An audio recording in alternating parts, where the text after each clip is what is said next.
A city already drowning in despair woke up to something even darker.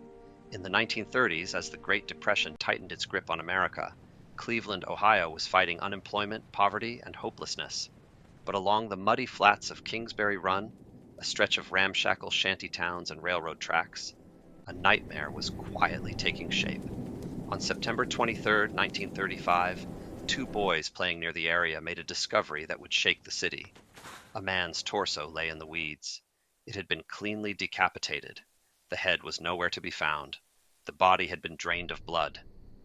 There were no clothes, no identification, just a mutilated corpse left in the open. It would not be the last.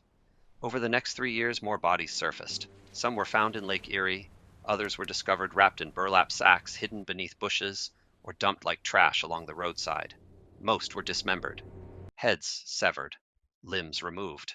The newspapers gave him a name that would echo through history: the Mad Butcher of Kingsbury Run. Between 1935 and 1938, at least 12 victims were officially linked to the killings, though many historians believe the true number could be higher. The victims were mostly drifters, migrant workers, and people living on society's margins. Some were identified through fingerprints or scars. Many were never named. They disappeared twice, first from life, then from memory. What made the case more terrifying was its randomness. Men and women were both targeted. Some victims had been dead for days. Others were still warm when discovered. In at least one case, the head was recovered months later, preserved by chemicals, a chilling detail that suggested calculation, not frenzy. Fear began to spread across Cleveland. Parents kept children indoors. Workers hurried home before dark. Kingsbury Run became a place whispered about, a shadowland where the forgotten lived and where someone hunted. The investigation eventually fell into the hands of a famous lawman, Eliot Ness. Once celebrated for bringing down Al Capone in Chicago, Ness was now Cleveland's director of public safety. If anyone could stop a monster, it was supposed to be him. But this killer was different. There were no reliable witnesses. Forensic science in the 1930s was limited. No DNA, no modern profiling. Identification relied on fingerprints, dental records, and luck. The killer seemed to understand this. Bodies were often left in ways that delayed recognition. Heads were removed, eliminating the easiest path to identification. The press sensationalized every development. Headlines screamed about the butcher. Rumors claimed he was a doctor, a butcher, a madman living among the poor. Some believed he taunted police by placing bodies near city borders, forcing jurisdictional confusion between Cleveland and nearby towns. Then came 1938. After two more bodies were discovered near Kingsbury Run, Eliot Ness made a drastic decision. In an aggressive sweep, he ordered the shanty town burned to the ground. Makeshift homes went up in flames.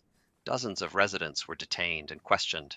It was a bold, controversial move, an attempt to flush out a killer by destroying his possible hiding place. Shortly after, the murders appeared to stop. But stopping is not the same as solving.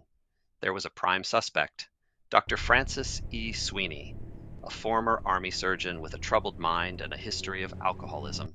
He was connected socially to powerful political families. Ness had him questioned and reportedly administered one of the era's early polygraph tests, which Sweeney is said to have failed. Yet there was not enough hard evidence to charge him. Soon after, Sweeney voluntarily committed himself to a mental institution, where he remained for much of his life. Some accounts claim he later sent taunting postcards to Eliot Ness, hinting at guilt. But no formal confession ever led to conviction. Officially, the Cleveland torso murders remain unsolved, and that is what makes the story linger.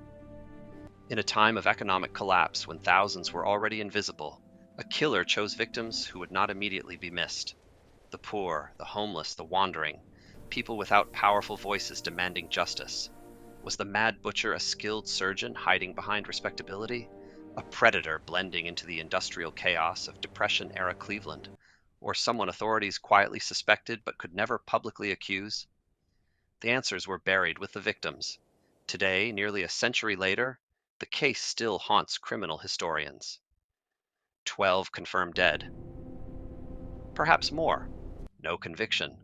No final proof.